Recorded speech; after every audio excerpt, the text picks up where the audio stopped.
frauds, thieves, and bullshitters. I'm your host, Pat Soroyce.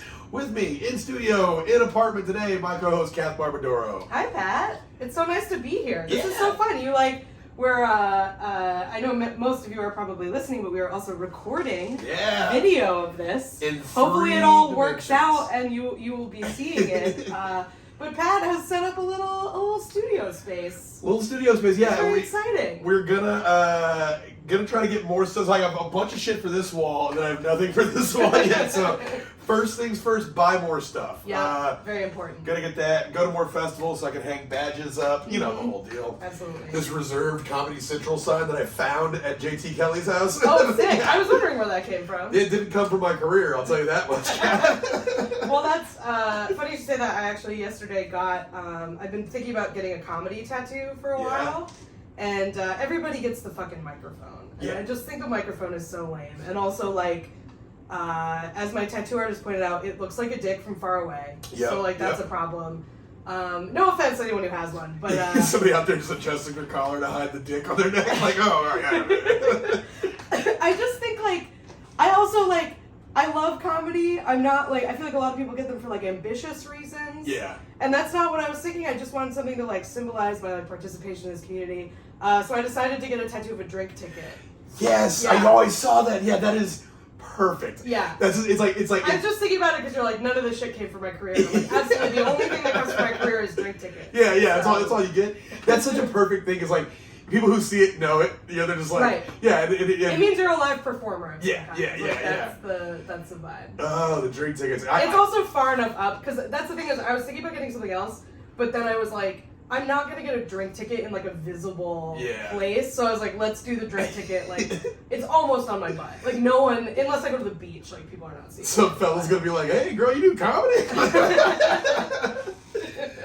Hell yeah. I don't have any tattoos. I almost... when I was younger, I had a bunch of friends get a bunch of shitty tattoos from homemade people, and I was like, I don't want that. Yeah. And then I got older, my friends started getting good tattoos, and I was like, that's what I want. But when I was young enough to get one, I never had the money to get one, so I didn't do it. Well, you're smart to not just settle for the shitty ones. Yeah. Oh, we have a cameo on video from George. From George coming in. Yeah, George. All right, that's enough time, you little camera hog. Get out of here. All right, one of those co-hosts, those podcast hosts that has a relationship with their pet on mic, like Gareth Reynolds and his cat Elvis and shit. Yep. Yeah, I almost got at the time. I wanted to get my last name Soroyce, and with the eyes being microphones. Hell yeah. One for comedy. At the time it was one for the band and one for rapping. But it was cool. But now Double I'm like, threat. now. My own grandfather was like, "Don't get our fucking name tattooed on you." So yeah, I got out unscathed, but I would have had two dicks. Oh, yeah. And where else am I going to get a tattoo like that except my chest? I never have my shirt off. Yeah, I feel like I didn't get any tattoos. Well, I had two really, really tiny ones, and then I didn't get any for 10 years, and then I started when I was 28. So I only have ones that, taste is subjective, but I only have ones that I paid a lot of money for that are well done. Yeah. Not in somebody's party, stick and poke. We had a girl in my hometown. Her dad got out of jail and was doing all my friends' tattoos. Hell yeah. Yeah, and she was covered in shitty stick and poke tattoos from her dad. And he had just got out of jail the week before, and she had on her butt cheek it said "kiss my ass." I was like, "Who did that one?" She's like, "Oh, my dad." And I was like, all right. A little creepy, but be thinking it was the pin for 10 years. It's just sweating bullets. Yeah. Oh man. Very weird. Yeah, but that's why I didn't get any tattoos, because all my friends were getting them from that guy. So. Very smart. Yeah. Speaking of careers that to the outside person seem made up and impenetrable. Good segue. Good segue. I wanted to take a waltz into the world of competitive chess playing. Oh. Is this about the recent? This is about the once in a decade brush with mainstream media that chess gets. Yeah. This was pointed out to us by a longtime listener, Hova, out on Twitter. I don't know if it's Jova. I think I've called him Jova before. I've mentioned it before, and then I was like, oh, I think it's Hova, but with a J. Either way, man, thank you so much for the heads up. Guy came from the same hometown as Rita Crundwell. Oh, okay. Yeah, that's how I started listening to the podcast. But he put me onto this, and at first I was like, how do you cheat at chess? I didn't know. They were like, well, there's ways you can anticipate what move the player's going to make. And I was like, Well, it's just called being good at chess, right? Like, I feel like when we're delving in all these worlds where I'm like, how do you even cheat at fishing? How do you cheat at chess? And I know one way to cheat at chess, of course, would be like a computer. But I thought that'd be impossible. It's not. So it's not, yeah. We're going to dive on into this. Also, guys, I'm going to go on a tour. Come see us live. Lie, cheat, and steal koozies. Actually, I don't have any more, so I'm sorry. So, this is the story of Hans Neimann. Hans Bokeh Neimann, actually. Every name in this whole thing is fucked up. I'm just going to keep I feel like that's a good chess name. I feel like a guy named that is smart. Actually, fucked up is wrong, but every name in here is just chess as hell. Like, they're just like, that's obviously that's a chess guy. So, this is about the cheating fall between Hans Neimann, an up-and-comer, the bad boy of chess, really, and a current world chess champion, Magnus Carlsen. Also great. Yeah. Also great name. So, this is very new, very recent, still developing. So, on September 19th of this year, the world of competitive chess was rocked with its most high-profile cheating scandal in recent memory. Current world chess champion, Magnus Carlsen of Norway, of all places. You know, that's a good Irish name like that in Norway. Magnus Carlsen? No, that's very... Yeah. My aunt does that thing whenever she hears like 84 instead of names. She goes, oh, a good Irish Good boy. Irish name. That's funny. Sorry I didn't get it. No, she's... the reason I'm in town is because I was doing Master Pancake, we were doing Midsummer, so I'm in the Scandinavian mode. Yes.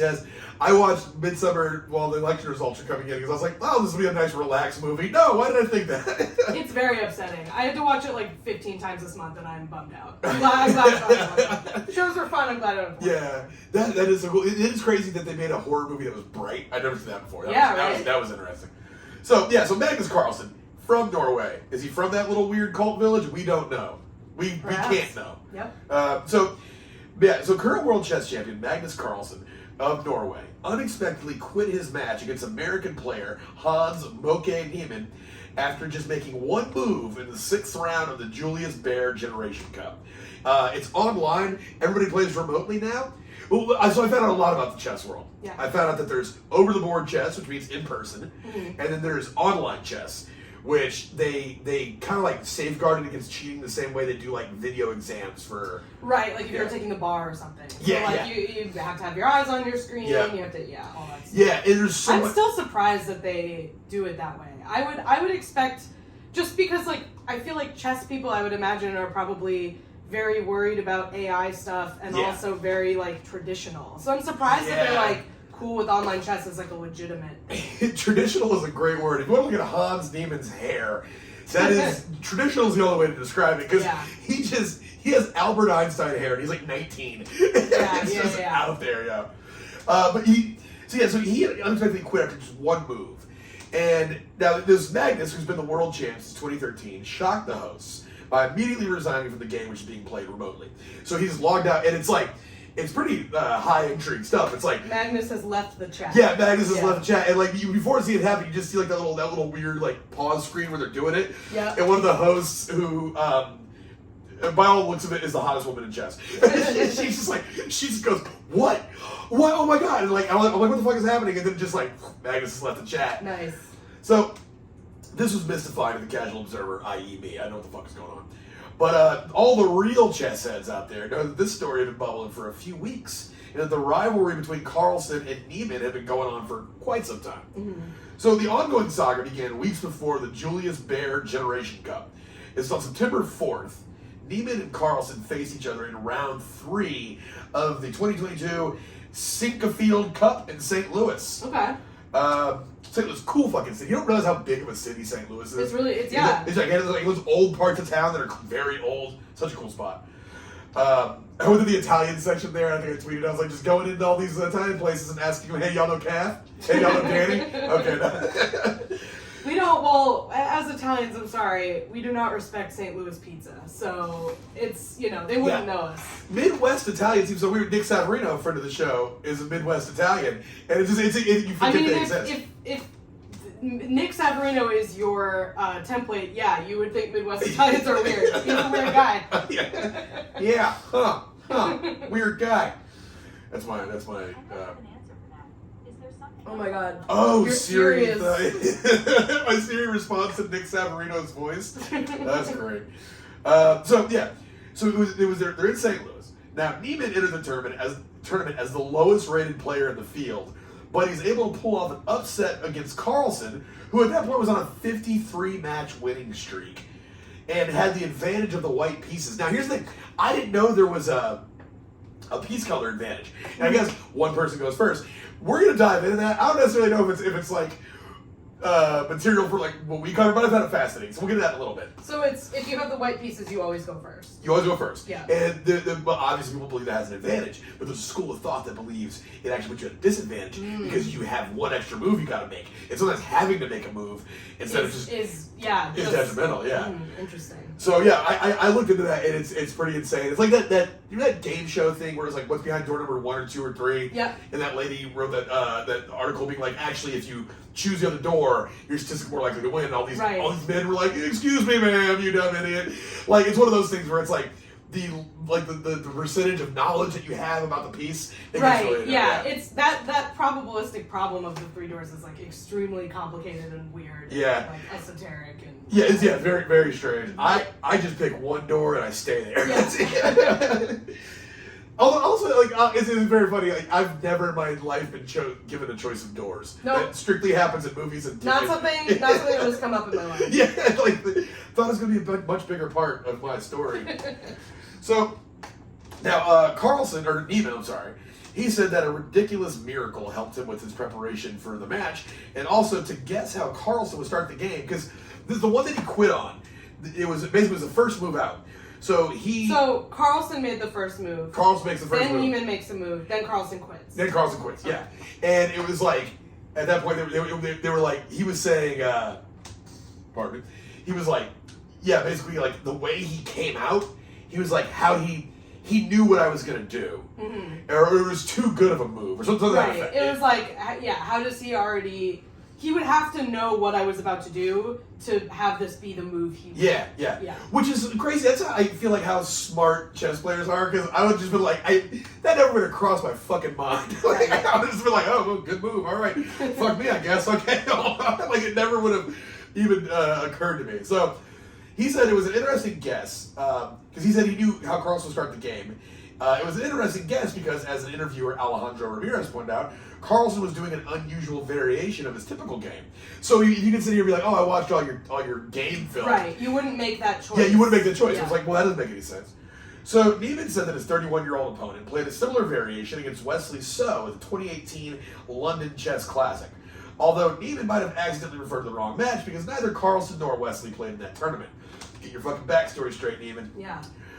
He also explained that the veteran has a tendency for, quote, these kind of weird things, and that Carlsen has, quote, mannerisms that he's been able to learn because he grew up watching his games and interviews. There's like a 10-year age difference between these two. Right. Neimann is like 19, 20. Right? So yeah, he's younger really cat. young. And this older cat. So this is kind of wild. It's like, damn, when your idols become your rivals, dog. Like, Neimann's on his Drake shit right now. Absolutely. Neimann's posting memes with a lion wearing a crown on his Instagram. Yeah. He's going for it. Yeah, so the defeated champ, who still holds the title, it's one of those things where like I don't understand how the title handoff works. It's where it's like you can beat him in this match, but unless it's like in a sanctioned title match. Wrestling rules, I guess. Yeah.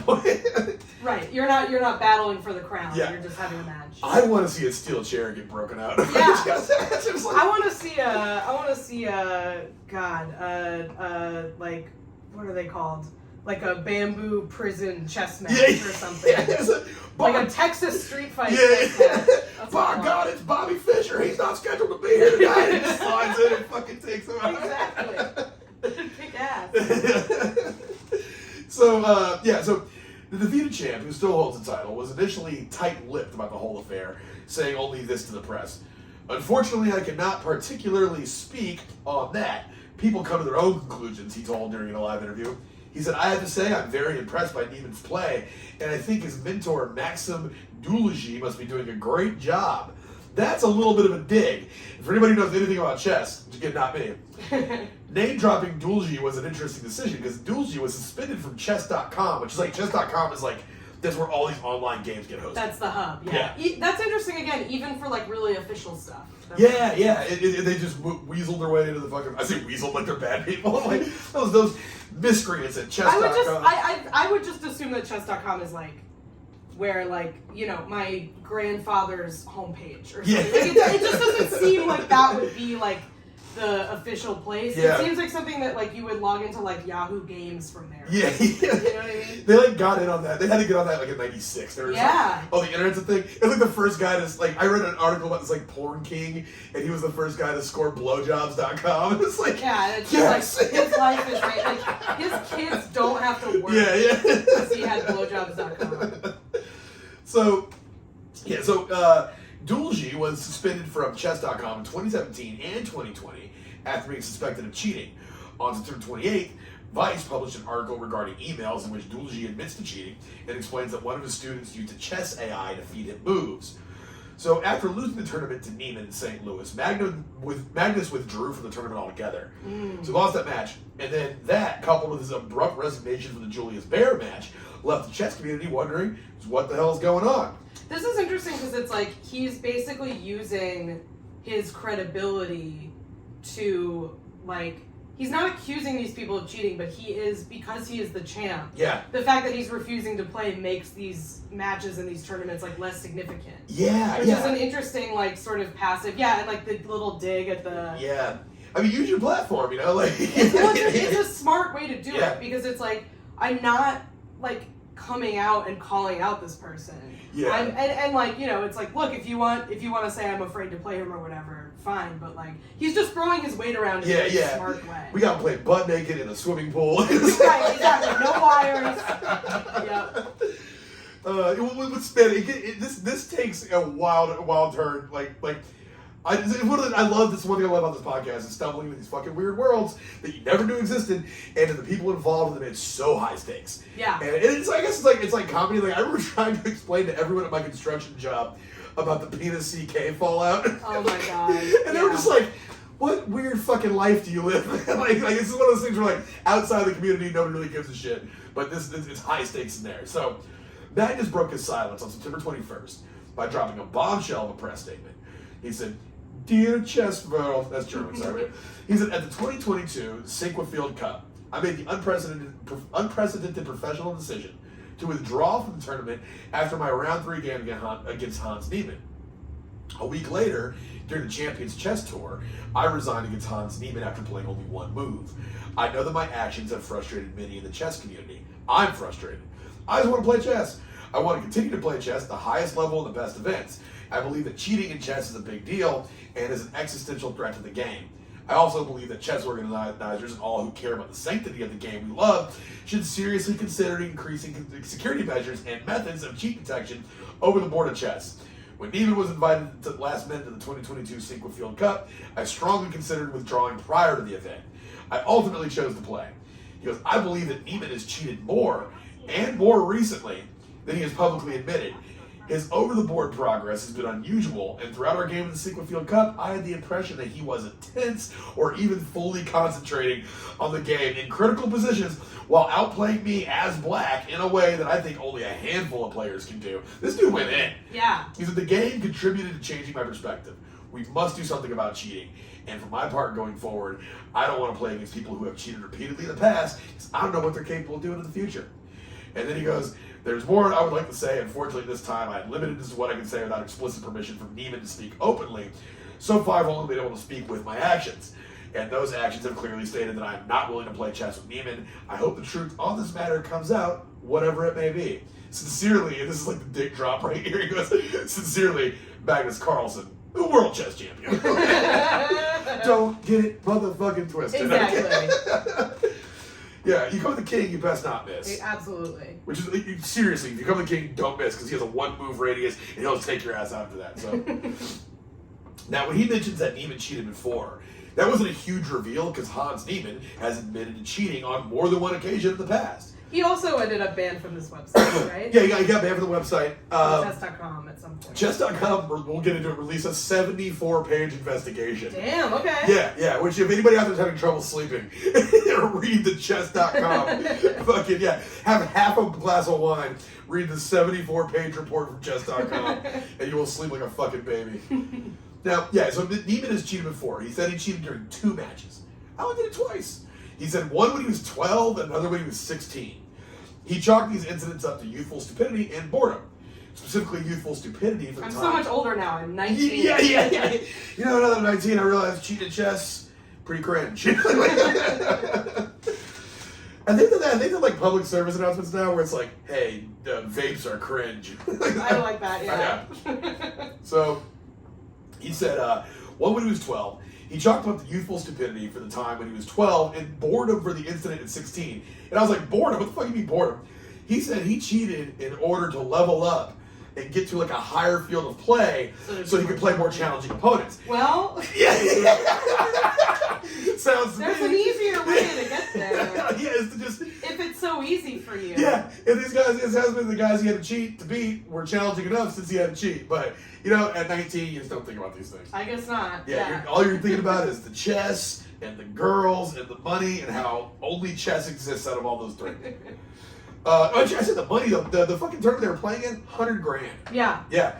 It's insane. Again, these worlds like the competitive fishing shit, $130,000. Yeah. Or whatever, yeah. I mean, chess, I feel like more people pay attention to chess than competitive fishing. Yeah. We're just not smart. Yeah. So we don't. Like, I have a couple chess, like, comics I know who are really into chess who are like, totally, this is their favorite thing to talk about. Yeah. Anytime anyone's willing to listen, they're so happy because, it is a niche thing, for sure. I'm not surprised there's a lot of money involved. The last time I played chess, when I lived in Connecticut, I don't know how to play it. Yeah. I fully never learned. It's pretty easy, I guess. But I say it's easy. It's easy to learn the fucking moves. But Right, exactly. Yeah, I played with my roommate in Connecticut, and like I'm not like a good chess player, and I beat him in the first one. I was like, oh, cool. And then he was like, well, let's go back and forth. I think got some money on it. And basically, we were playing it, and it got to like we were like match 3-3. And one night I came home, we were drunk, and I came home, I was like, let's fucking play a match right now. And he triumphed because I was drunk. I was like, let's do it again. He's like, man, you gotta wake up tomorrow, and you're gonna say that this doesn't count because you're drunk. Right. I was like, I'm not gonna do that. And for sure, the next day, I was like, man, we shouldn't count those because who plays chess games back to back anyway? So. But so this ultimately this brings up a bigger question. The same confusion we had with the fish thing. How the hell do you cheat at chess? Yeah. So pretty much every way you can cheat at chess involves a chess engine, an AI chess engine. Algorithm. Yeah. It's like, I feel like I've alluded to this a little bit with poker, that like the fact that these algorithms are so sophisticated now has really changed the game. And I think in chess there is a little bit of that as well. There is, yeah. They definitely, they've been talking about how there's a theory that people will get so good at chess that chess will die what they call a draw death. And that's that it'll be like unbeatable. Yeah.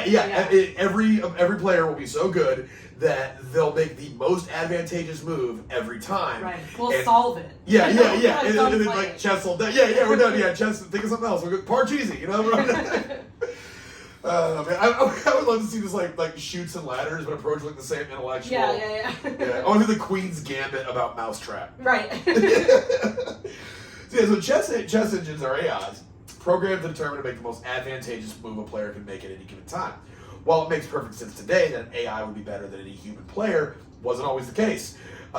Chess AIs have been pretty much being developed since the advent of the computer. As soon as you got a computer, I'll make a little chess game. Right. I think it was like one of the first things they asked computers to do when computers started getting smart. I feel like chess is one of those things that, like, not erroneously gets associated with smart people, because I think you gotta have the level of intelligence to play chess, but I feel like it's one of those things that stupid people think about smart people. Yes. Like, again, as someone who never learned to play, I just assume it's like a smart people thing only. If I see somebody sitting at the park in front of a chessboard, I'll give them my social security number. I will just be like, you're clearly the most intelligent man in the city. That reminds me, this is a total aside, but I live right by Prospect Park, right, in Brooklyn, where like a lot of people go to play chess. And this is like one thing I love about New York is people like reclaiming spaces that were not intended for specific use and repurposing them for that use. So obviously the park, like people play chess in the park, but there was every once in a while I would go. There was this Wendy's like kind of near the park, and it seems to have stopped during the pandemic, and I don't think they've been back. But there was like, if you went into this Wendy's at a certain time or like day of the week, it would be completely full of old black guys playing chess, and they would bring their own music. Like it was like they were just like, this Wendy's is chess night. Yeah. Like, and I think it was all the guys who played in the park, but like if it were raining or like at night or whatever, they would come over to this Wendy's, and like clearly just like whoever managed or knew, like they must have known somebody who worked there. Yeah. And like you go in and you just like get your chicken sandwich or whatever, and there'd be nowhere to sit because it would all be old black guys playing chess. I was like, this is so fucking cool. Yeah, I love this. That is so tight. Just like this neighborhood doesn't need a fucking Wendy's. Yeah, it's making everyone sick. It's like poison. Like I'm glad they have like reclaimed the Wendy's for something good.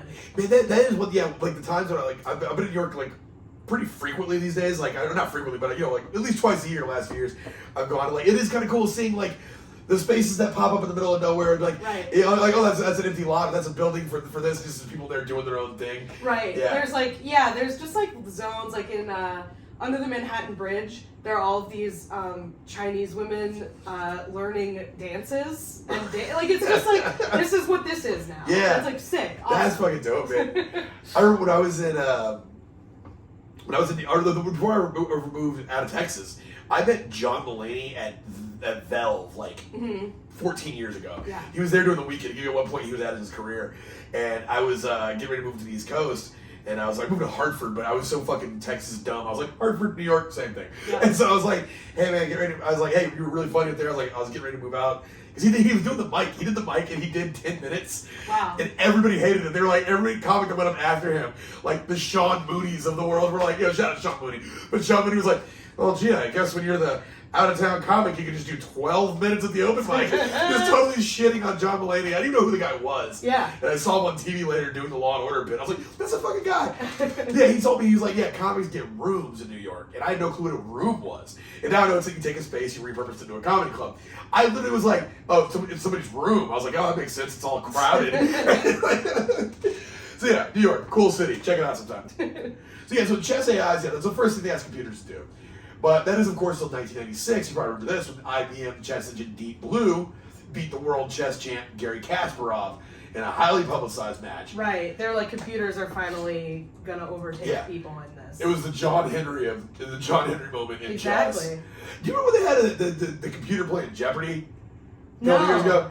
I didn't tune in, but it was like that's not the I was like, what are you just Googling the fucking thing? Right. Like, that's just Google. Like, and they were like, those computers doing really good. Like, yeah, no shit. Right. It's just access to the information. Yeah. It's not, chess is a strategy game. It's like testing a different game. Yeah, that's dumb. Like 2 years before smartphones came out, I wrote this short story where a guy someone got like a chip on his head, and he just like had the access to the internet at all times. He could just know things that were on the internet. And like now it's just like, oh yeah, it's of course. You were like 2 years early on yeah. Oh man, nobody asked me anything. So yeah, since the chess engines have been perfected to the point that an easily downloadable app on a smartphone can and will beat a human player from novice all the way up to grand champ. They win every time. Of course, the challenge using a chess AI to cheat is concealing the act itself. You can't pull out the phone during a match, so players looking to cheat have to get creative. Now, this is true. In the early days of smartphones, several players were able to cheat simply by going to the bathroom to look at their phones. I have to pee. I'll be back in a second. And they just come out and just storm the motherfucking board. I feel like there was like kind of a thing in like back in the day where it was just like, well, we're not gonna watch a gentleman. Yeah. They would just be like, I feel like because it's sort of chess is such like a classed game where it's like, yeah. Well, this guy's like a classy guy. Of course he wouldn't cheat. We're not gonna go watch him piss. Yeah, it's like the doctor's not washing their hands. They're just like, those hands haven't been anywhere strange. I mean, I know this is like recent because it's like you have to be. This is after the advent of smartphones, but I feel like it's that attitude. Yeah. Like, excuse me, I'm chess champion Garry Kasparov. Of course, I'm not gonna look at my fucking phone. Right. Because experienced players, they can memorize chess boards. They just look at it, they're like, oh, this is on G5, G6, whatever. If those are even real things, I'm sorry. But experienced players able to memorize the chessboard, and they can feed it into their info to the phone once they're alone with the John. So they input the data, get a response. Once the highly skilled ruse of pretending to pee was snuffed out, like once that was cleared, this left players with a few more options. One of which, we got to turn that off, one of which was to have a third party feeding info to a chess engine and signaling the move to the players via yawning, coughing, or stretching, like the millionaire, like Who Wants to Be a Millionaire with the A, B, or C, that whole thing. Yeah. So, one bizarre theory that's cropped up in the wake of all this controversies stemmed from a Reddit post, and the pure salaciousness of it has allowed this rumor to kind of insert itself, no pun intended, into the public understanding of the whole affair. The accusation that Hans Neimann used a set of vibrating anal beads to help him win. Yes. Yeah. This is like the one thing that I feel like everyone has heard about. Yeah, it literally was like the article I found was like, explain the sex toy cheating scandal. And this is where it all stems from, is just fucking this Reddit post. So it's not like, so somebody is accusing him of this or speculating. Well, we'll see. This is clearly it was like a joke just got out of hand. Right. Exactly. But it has a basis in reality, as we'll get to. It says, It goes, the real answer. This is the title of the post. Is the real answer is actually elementary. Magnus cheats. This is put up. So wait, Magnus cheats? That's the name of the post is. Oh, okay. It says the real answer is actually elementary. Magnus cheats. He's always had anal beads up his butt. Maybe for the past 10 years. That's how he's been dominating entire fields of players. There was a slight dip the time he played Caruana because he was so drunk he couldn't feel the vibrations well and ended up losing a game. This is such internet nerd humor. Right, just, okay, like, and very, very obviously a joke. Yeah. So recently Magnus realized the anal bead supercomputer design he designed had been stolen. Of course, he couldn't come clean about cheating, so he drummed up the excuse of being bored so he wouldn't lose the world championship to Nepo, who he suspects to have stolen the anal bead design and being humiliated in prior content. It just goes on like this. Yeah. It's all about anal beads and putting stuff up butts. At one point, Hans didn't know that the signals he sent from his beads interfered with Magnus's device. Magnus feels unprompted vibrations on his prostate and realizes that Hans stole his poop shoot stockfish, but couldn't use his own to retaliate, lest Hans knew he was the true inventor of the device. So this is, but that caught, because like that's what everybody knows about it. Like, oh, he was using a sex toy to cheat. One weird thing though, they showed him getting fucking scanned. They do RFID scans. And Hans or Magnus? This is Hans. Okay. So he's coming into the tournament. The guy's wanding everybody, and he specifically makes Hans turn around and he wants his butt. There's a video of it, and the person before him didn't get butt wanted. Interesting. Yeah, so maybe I don't know. But it didn't set anything off. Didn't set anything butt off. wand did not set anything. Yeah, just the horny alert. It was like woo, class 5 dog. So now, as crazy as that sounds, it's actually not that far off from an actual cheating method that has proven to be rather effective. A tech blogger recently rigged up a vibrating device in his shoe that allowed him to use his toes to type in board positions that were fed to a chess engine, and the desired move was then communicated back to the player through vibrations in the foot. It's the tech blogger. There's no, I mean, like, this is, I feel like the principle of it would work. I mean, like, the idea of vibrations, you know, Morse code or whatever, like, you figure out how to communicate it. But there's no need for it to be in your ass. Yeah. Like, that's the part that's like, you could put it somewhere else. Yeah, like all of your body feels vibrations. Like, you don't need, it doesn't need to be in your ass. Yeah. Oh, yeah, also, how are you going to send the vibrations back? How are you going to be like the root? Right, oh, are you geez. like clenching? Like, what is that? Yeah. Chess kegels. Now, so the blogger said that he was able to use the device to beat his much more talented chess playing friend and avoid detection. I read the post, it's pretty fun. The guy puts in there, it fucks up though because it's not as easy to type in vibrations with your toe. Right. But I'm sure with some trick, some working on it, he can make it work. Yeah. I mean, that does, I'm thinking about it. It does seem like it would be tricky, but like, it's doable. You can figure out a design that would work. Yeah, and he made a joke. It's like, where that one guy said poop shoot stockfish. Yeah. I know stockfish is a term for a cheating device that I'm just not familiar with, but this guy called his thing sockfish. Ah. So yeah, I think. So of course, the governing bodies within the world of chess aren't just resting on their laurels. They have their own methods of detecting cheating and it appears to take it very seriously. In the days after the Magnus Carlsen Hans Neimann affair, Chess.com did a deep dive analytic of Neimann's play stats and performance and issued a rather damning conclusion. Essentially, they said, overall, we noticed a strange a progression of play in Neimann that didn't make any sense to them. They were like, an over the board play, he just kind of like his stats excelled out of nowhere. Right. It's like this is not a normal progression because like he's a young player, and I know some of the justification is like, well, he's still developing, like maybe he's just gotten a lot better. But they're like the rate at which and the way in which he is getting better does not match up with how the trajectory of the chess players. Exactly. And what they do is they actually went and they looked at the moves that he made, and they ended up like running them back through and checking it against moves that a chess AI would tell you to make. Oh, okay. And there was a lot of consistencies there that shouldn't have been there. They said, overall, we have found that Hans likely cheated in more than 100 online chess games, including several prize money events. He was already 17 when he likely cheated in some of those matches, which the whole 12 and 16 thing throws out the window. They also said whenever he did the online ones, they have, when you're allowed to toggle between screens, they have a screen watching thing, and when you're like, but you can still hide that, you can still conceal stuff. When he was able to toggle, his playing improved. And when he wasn't able to toggle, it didn't. Yeah.